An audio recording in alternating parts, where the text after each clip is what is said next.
कृषि महाविद्यालय के छात्र कॉलेज की जमीन जिला प्रशासन द्वारा अधिग्रहित किए जाने का विरोध कर रहे हैं, जबकि अब कहीं जाकर इंदौर कलेक्टर मनीष सिंह ने साफ कर दिया है जो कि जमीन छात्रों और कॉलेज की उपयोगिता की होगी उसे नहीं लिया जाएगा, लेकिन जो जमीन कुछ काम नहीं आ रही है उसे जिला प्रशासन अपने अधिकार में लेगा। इंदौर स्थित कृषि महाविद्यालय के छात्रों ने पिछले लंबे समय से जिला प्रशासन के खिलाफ जमीन की जलछेड़ रखी है। उन्होंने अलग अलग तरीकों से आंदोलन के लिए जमीन लिए जाने पर अपना विरोध दर्ज कराया है। इधर अब इंदौर कलेक्टर मनीष सिंह ने पूरे मामले को लेकर अपनी पत्नी खोलते हुए स्पष्ट कर दिया है।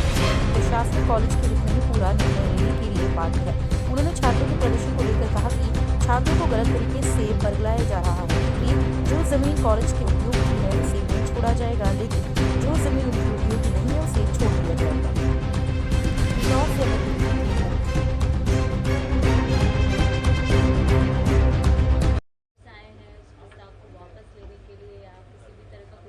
देखिए, सरकार जब कोई करती है जांच, पूरा फैक्ट हम लोगों ने निकाला है कृषि महाविद्यालय का।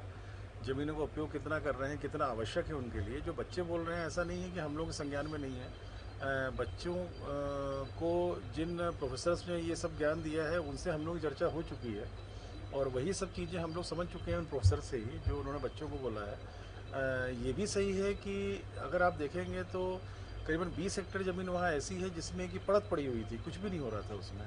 अभी जब इस हम लोगों ने जाँच शुरू की तो वहाँ पर उन लोगों ने उसमें कुछ खेती वेती करने की प्रक्रिया प्रारंभ की है। तो जो ज़मीनें अनुपयोगी पड़ी हुई हैं सरकारी डिपार्टमेंट पास में, उसमें अधिकार रहता है ज़मीन वापस लेने का।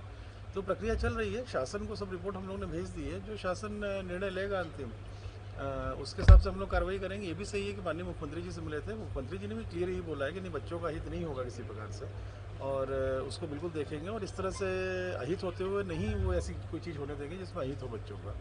तो उनका भी स्टैंड बड़ा क्लियर है। किंतु अगर जहाँ पर उपयोग ही नहीं कर पा रहे हैं वो लोग, ज़मीन वेस्टफुल पड़ी हुई है, 20 हेक्टेयर मतलब 50 एकड़ ज़मीन होती है उस लोकेशन पर, तो वो भी सरकार को अधिकार है, हम लोग को अधिकार है वापस लेने का उसको।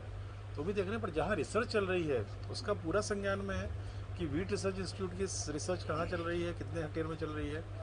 केंद्र सरकार की अन्य स्कीम रहती है उसकी रिसर्च किन ज़मीनों पे चल रही है, वो पूरा सर्वे हम लोग पास में। कहीं भी ऐसी चीज़ कोई नहीं हो रही है जिसमें कि बच्चों का भविष्य अधिकार में आए, कहीं रिसर्च इनकी प्रभावित हो, ऐसी कोई भी चीज़ नहीं की जा रही है इसमें।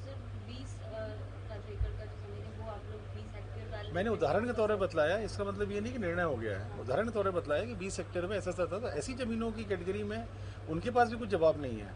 अब जरूर है कि उन्होंने अभी खेती करना शुरू की कई सालों के बाद, जब ये सब चीज़ें शुरू हुई, लिखा पड़ी और ये हम लोगों ने किया, जब जांच किया तो उन्होंने अभी कुछ दिनों पहले ही उसमें बतलाया मुझे एसडीएम ने कि सब खेती कर रहे हैं उसमें, वो शुरू की अभी। तो वो अलग मसला है, पर हाँ हम लोगों के लिए जिम्मेदारी भी है। कृषि महाविद्यालय का जो रिसर्च का जो पूरा एक डाटा है वो कहीं डिस्टर्ब नहीं हो। आज अगर किसी 15 साल से किसी एक मिट्टी पे, सॉइल पे अगर रिसर्च चल रहा है और आगे 5 साल 10 साल और चल रहा है, उसी मिट्टी पे उनको बो के ही रिसर्च के वो डाटा कर रहे थे, वो भी हम लोग के संज्ञान में है सब चीज़ें। वो थोड़ा मुझे ऐसा लगता है कि पैनिक ज़्यादा किया गया है इसमें, पर जो हम लोग कर रहे हैं, जो हम लोगों ने रिपोर्ट भेजी है वो भी बिल्कुल सही है। जो अनुपयोगी है, जहाँ उपयोग नहीं कर पा रहे हैं वो लोग, उस पर अधिकार भी नहीं है।